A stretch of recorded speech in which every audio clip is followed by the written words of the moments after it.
Pada pagi hari ini saya Dr. Pot akan sharing tentang anosmia. Anosmia atau gangguan penciuman ya, terutama pada COVID-19. Ya, kenapa ini perlu dibahas? Karena ya ternyata COVID-19 ini salah satu gejala yang paling jelas, paling nyata, paling patognomonis adalah anosmia ya, anosmia atau kehilangan kemampuan mencium ya. Itu kita semua sudah tahu ya. Jadi anosmia adalah kehilangan kemampuan mencium bau-bauan. Nah, itu gimana cara memeriksanya? Apakah kita bisa mengetahui kalau kita kena anosmia? Mudah sekali sebenarnya. Yang pertama adalah keluhan subjektif. Orang biasanya dengan kehilangan penciuman itu akan merasa sendiri, "Dok, saya kehilangan penciuman, saya nggak bisa mencium bau, Dok." Gitu. Dan untuk yang ragu-ragu itu bisa dilakukan tes ya. Tes dengan bau-bauan yang khas, misalnya bau parfum ya. Siapkan saja parfum atau minyak cengkeh atau minyak kayu putih ya. Bau-bauan yang kira-kira dengan mudah kita kenali, itu bisa untuk mengetes ya. Kalau kita bisa membedakan, kita bisa menciumnya dengan baik, artinya penciuman kita tidak terganggu. Namun ketika kita kesulitan membedakannya atau kita kesulitan membaunya ya, mencium baunya, itu artinya sudah mulai terganggu penciuman kita. Kemungkinan kita menderita anosmia atau hiposmia. Hiposmia itu anosmia yang lebih ringan ya, itu hiposmia. Hipo itu kurang, mia itu adalah penciuman, jadi kurang bisa mencium. Kalau anosmia, itu tidak, nosmia mencium, jadi tidak bisa mencium sama sekali, itu anosmia ya. Lalu apa itu penyebab anosmia? Penyebab anosmia ini sebenarnya banyak sekali ya. Salah satunya yang paling sering saat ini adalah infeksi COVID-19. Yang paling sering juga nomor 2 sebelum adanya COVID-19 itu adalah influenza atau common cold ya. Common cold sama saat ini COVID-19, ada 2 ini yang paling sering. Yang penyebab yang tidak terlalu sering misalnya apa? Ada polip ya, ada benjolan di dalam hidung sana, kemudian ada penyakit diabetes mellitus yang bertahun-tahun, kemudian ada tumor di otak sehingga pusat pemrosesan bau di otak terganggu. Itu juga bisa menyebabkan anosmia atau kehilangan kemampuan mencium bau-bauan. Lalu Dok, apakah bisa membedakan anosmia yang disebabkan karena flu dan COVID-19? Apa bedanya? Ada enggak? Ada ya, perbedaannya sangat jelas ya. Jadi kalau pada flu biasa ya, itu biasanya anosmianya ringan sifatnya. Jadi nggak sampai benar-benar hilang penciumannya ya. Jadi sifatnya lebih hiposmia, lebih berkurang saja ya. Jadi nggak sampai benar-benar hilang.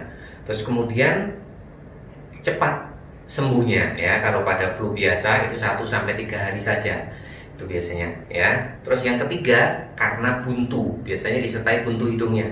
Jadi kalau pada flu biasa itu ada buntu hidungnya. Saat buntu hidungnya itulah terjadi gangguan anosmia. Terus yang keempat itu adalah tidak disertai adanya gangguan pengecapan ya. Jadi kita bisa merasakan rasa manis, pahit dan lain sebagainya. Nah, beda dengan flu, pada COVID itu anosmianya lebih berat ya. Dia bisa benar-benar kehilangan penciuman sama sekali ya. Yang kedua, terjadinya lebih lama ya. Nanti akan kita lihat berapa lama kira-kira sembuh itu pada pasien COVID-19, anosmianya berapa lama, itu nanti akan kita lihat. Yang ketiga, pada COVID-19 itu tidak disertai buntu di hidung.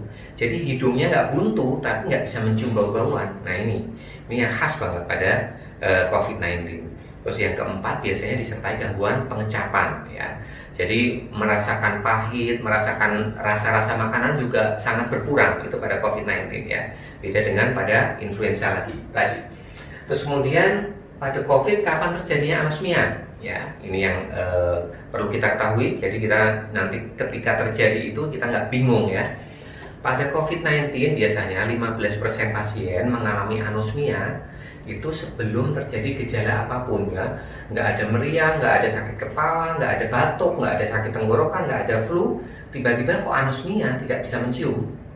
Nah itu hati-hati, kemungkinan Anda terkena COVID-19 ya. Yang kedua, sekitar 40% itu terjadi bareng sama gejala yang lainnya.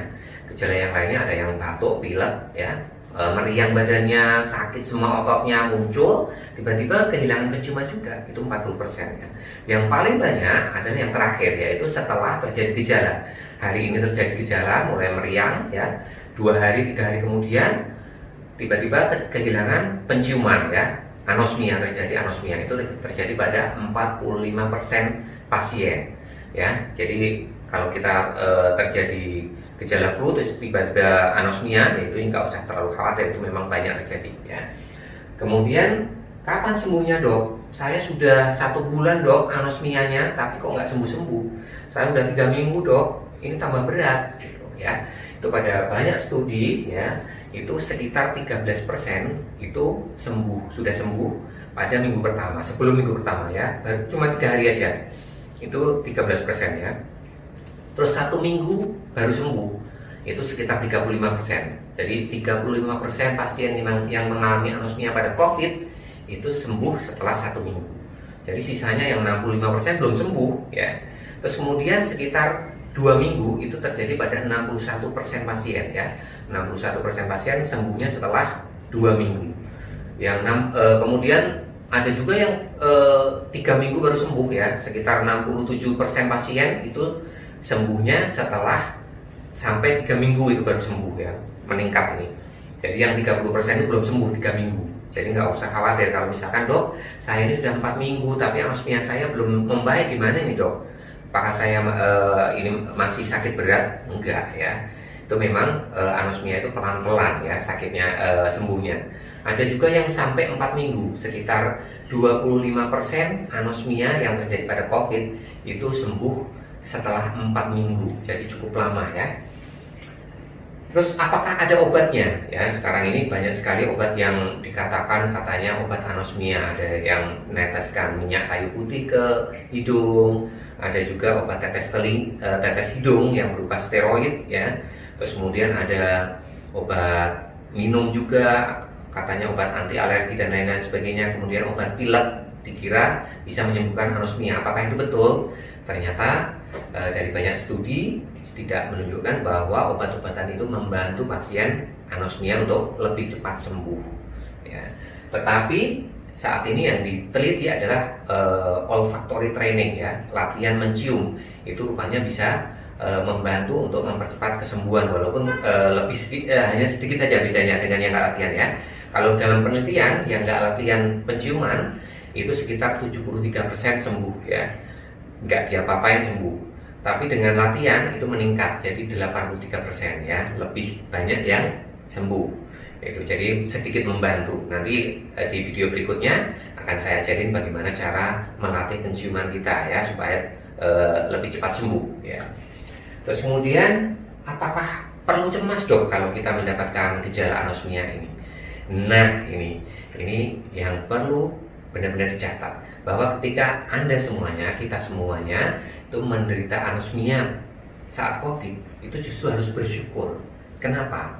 Karena itu dari banyak penelitian menunjukkan bahwa COVID kita ini adalah COVID yang tidak akan memberat ya. Banyak studi menunjukkan bahwa orang yang memiliki anosmia ini biasanya lebih muda usianya, yang pertama. Yang kedua, biasanya jarang sampai harus dirawat di rumah sakit nih ya. Terus ketiga, ini biasanya kelainan pada darah, kelainan pada protein darah itu juga jauh lebih rendah. Artinya memang orang ini akan sembuh dengan lebih cepat ya. Dan jarang menjadi berat, itu jarang menjadi kritis ya. Orang-orang yang menderita anosmia duluan ini, apalagi hanya satu-satunya gejala anosmia, itu biasanya sangat ringan COVID-nya. Jadi Anda harus bersyukur, kita harus bersyukur kalau mendapatkan anosmia ini. Terus kemudian jika muncul anosmia dok, jika kita tiba-tiba tidak bisa mencium, apa yang harus dilakukan? Nah ini ingat, kalau kita tiba-tiba nggak bisa mencium di zaman pandemi COVID-19 ini, itu yang pertama harus dilakukan isolasi mandiri dulu ya. Jadi nggak usah tes apapun, jika kita semua mau isolasi mandiri sekitar 14 hari udah cukup ya. Itu sudah tidak akan menular lagi setelah itu ya. Setelah mulai berkurang sedikit demi sedikit, mulai menyembuh, membaik ya, walaupun belum sempurna, itu setelah 14 hari COVID-19 pun tidak menular lagi, seperti video-video saya sebelumnya ya.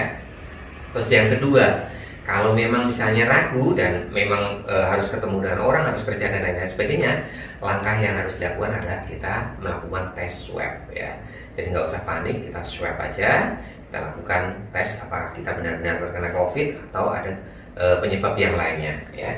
Jadi itu aja mungkin yang bisa saya sampaikan pada pagi hari ini. Tetap semangat, yang anosmia belum membaik nggak usah kecil hati, nanti dia akan membaik pelan-pelan ya, dengan memulai aktivitas normal seperti biasa, memulai olahraga ringan ya, nanti akan membaik dengan pelan-pelan ya. Ingat, 25% anosmia ini menetap hingga lebih dari 4 minggu, jadi itu wajar. Dan kita harus bersyukur kalau anosmia tadi yang saya bilang, karena itu menunjukkan COVID-19 yang kita derita itu ringan, kemungkinan besar kita akan selamat dari serangan COVID-19. Oke, tetap semangat dan sampai ketemu lagi di video berikutnya. Dadah.